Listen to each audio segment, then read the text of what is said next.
ఇప్పుడు నోటీసుల మీద నోటీసులు వస్తున్నాయి నాకు, రా పోలీస్ స్టేషన్ కానీ. ఎగ్గొట్టినోడిని ఎగ్గొట్టిండు అంటే ఇది తప్ప? నువ్వు ఎగ్గొట్టింది నిజం కాదా? నువ్వు కోతలు పెట్టింది నిజం కాదా? ఇదంటే రేవంత్ రెడ్డికి కోపం వస్తూ ఉన్నది. ఏం చేసినావు నాయన నువ్వు ఏమన్నా అంటే పబ్లిక్ డైవర్షన్. ఇలా కేటీఆర్ గారి మీద కేసు పెట్టి, ఒక అక్రమ కేసు పెట్టి అన్యాయంగా ఇరికిచ్చే ప్రయత్నం చేసి ఒక పబ్లిక్ అటెన్షన్ డైవర్షన్. దీనికంటే ముందు లగచర్ల రైతులను అరెస్ట్ చేసి 15 రోజులు లగచర్ల పేరు మీద డైవర్షన్ చేసినావు. దానికంటే ముందు అల్లు అర్జున్ పేరు మీద డైవర్షన్ టాక్టిక్స్ చేసినావు. దానికంటే ముందు తెలంగాణ తల్లిని మార్చినా అని చెప్పి దాని మీద 15 రోజులు డైవర్షన్ టాక్టిక్స్. టీజీని టీఎస్ చేస్తున్నా అని ఒక డైవర్షన్ టాక్టిక్స్. తెలంగాణ ఎంబ్లం మారుస్తున్నా అని డైవర్షన్ టాక్టిక్స్. ఇవి తప్పడు అసలు ప్రజలకు చేసింది ఏమన్నా ఉన్నదా? నువ్వు ఇచ్చిన హామీలు అమలు చేసింది ఏమన్నా ఉన్నదా? కేసీఆర్ గారు పెట్టిన సంక్షేమ పథకాలు, కళ్యాణ లక్ష్మి, ఈరోజు చెక్కులు పిల్లలు పుట్టినాక వస్తున్నాయి. ఆ రోజు ఏం చెప్పిండు? పెళ్లి కాకముందే తులం బంగారం ఇస్తా కళ్యాణ లక్ష్మి అన్నాడు. పెళ్లి అయినాక పిల్లలు పుట్టినాక కూడా రేవంత్ రెడ్డి పాలనలో ఇంకా కళ్యాణ లక్ష్మి చెక్కులు రాని పరిస్థితి. కేసీఆర్ కిట్ వస్తలేదు, న్యూట్రిషన్ కిట్ బంద్ అయిపోయింది, బతుకమ్మ చీరలు బంద్ అయిపోయినాయి, రైతు బంధు బంద్ అయిపోయింది, బీసీ బంధు బంద్ అయిపోయింది, దళిత బంధు బంద్ అయిపోయింది. ఉన్న పథకాలు బంధు పెట్టుడు తప్ప నువ్వు కొత్తగా తెచ్చింది ఏమన్నా ఉన్నదా? నువ్వు రైతు భరోసా అన్నావు. అప్పుడేమో పార్లమెంట్ ఎన్నికల ముందు ఒక్కసారి మళ్ళా కేసీఆర్ ఇచ్చిన రైతు బందే ఇచ్చిండు. చెప్పిందేమో ఇప్పుడైతే 10,000, మేమొస్తే 15,000 అన్నాడు. కానీ ఇచ్చింది 5,000. అది పార్లమెంట్ ఎన్నికలు దృష్టిలో పెట్టుకొని ఇచ్చిండు. ఎలక్షన్ అయిపోయింది, వానకాలం రైతు బంధు ఎగ్గొట్టిండు. ఇప్పుడు మళ్ళీ జెడ్పీటీసీ ఎన్నికలో, లోకల్ బాడీ ఎన్నికలు వస్తాయని మళ్ళొక్కసారి రైతు బంధు వేస్తాడు.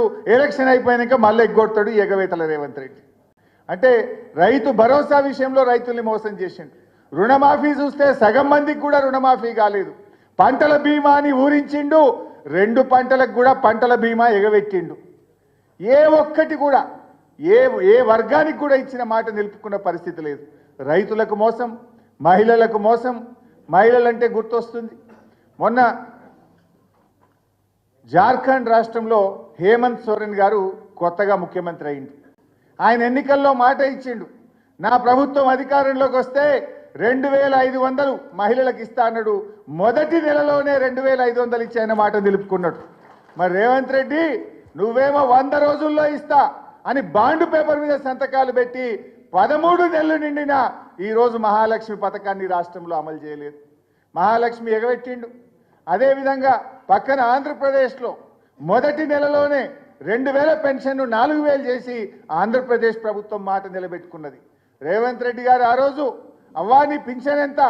ఇగో వచ్చే నెల ఇందిరమ్మ రాజ్యం రాగానే 4,000 ఇస్తా అన్నాడు. ఎన్ని నెలలు కావాలి నాయన నీకు?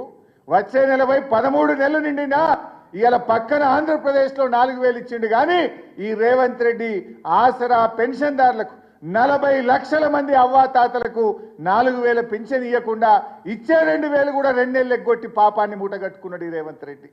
అంటే ఏం చేసినావు నువ్వు? ఏ వర్గానికి ఇచ్చిన మాట నిలుపుకున్నావని నేను అడుగుతా ఉన్నా. ఎస్సీ, ఎస్టీ, బీసీ రెసిడెన్షియల్ స్కూళ్ళలో పిల్లల ఉసురు పోసుకున్నాడు. 60 మంది పిల్లలు చనిపోయింది.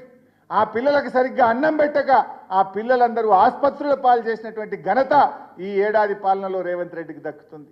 అంటే ఈ రకంగా ఎగవేతలు ఒకవైపు చేస్తూ ఉన్నాడు. ఇక కేటీఆర్ లాగా ఎవరు ప్రశ్నిస్తే వాళ్ళ మీద కేసు, మా సోషల్ మీడియా అక్క చెల్లెళ్ళు అన్నదమ్ములు ప్రశ్నిస్తే వాళ్ళ మీద కేసులు, ఎవరు ప్రశ్నిస్తే వాళ్ళ మీద కేసులు పెట్టి ఇవాళ అణిచివేయాలనేటువంటి ప్రయత్నం చేస్తున్నాడు.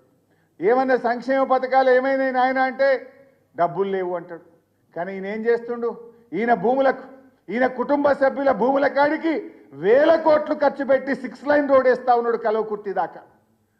ఈయన నేను మెట్రో రైల్ 50,000 కోట్లతోని మెట్రో రైలు చేస్తా అంటుండు, ఎలివేటెడ్ కారిడార్స్ కడతా అంటుండు, 1,00,000 కోట్లతో మూసీ ప్రాజెక్టు కడతా అంటుండు. మరి అవ్వాతాతలకు 4,000 పింఛన్ ఏమైందంటే పైసలు లేవంటాడు. అరే రైతులకు 7,500 రైతు బంధు ఏమైందంటే పైసలు లేవంటాడు. మరి మూసీకి 1,00,000 కోట్లు ఆడికెళ్ళి వస్తున్నాయి నాయన నీకు? నువ్వు 50,000 కోట్లతో మెట్రో రైలు కడతా అంటున్నావు, దానికి పైసలు ఉంటాయి అంటే బడా బడా కాంట్రాక్టర్లకు పైసలు ఇవ్వడానికి, ఢిల్లీకి కమిషన్లు పంపడానికి మాత్రం నీకు పైసలు వస్తాయి. ఇవాళ అవ్వ తాతలకు ఇవ్వడానికో, మా రైతులకు ఇవ్వడానికో, మా మహిళలకు ఇవ్వడానికి నీకు డబ్బులు లేవా అని నేను అడుగుతా ఉన్నా ఈరోజు ముఖ్యమంత్రిని. అంటే ఆయన నిజస్వరూపం ఇవాళ బయటపడతా ఉంది. దీన్ని మనం ప్రజల్లోకి తీసుకుపోవాల్సిన అవసరం ఉంది. ఇలా అప్పులు అని కూడా మాట్లాడిండు. మీరందరూ అసెంబ్లీలో చూశారు. ఈ రేవంత్ రెడ్డి ప్రభుత్వాన్ని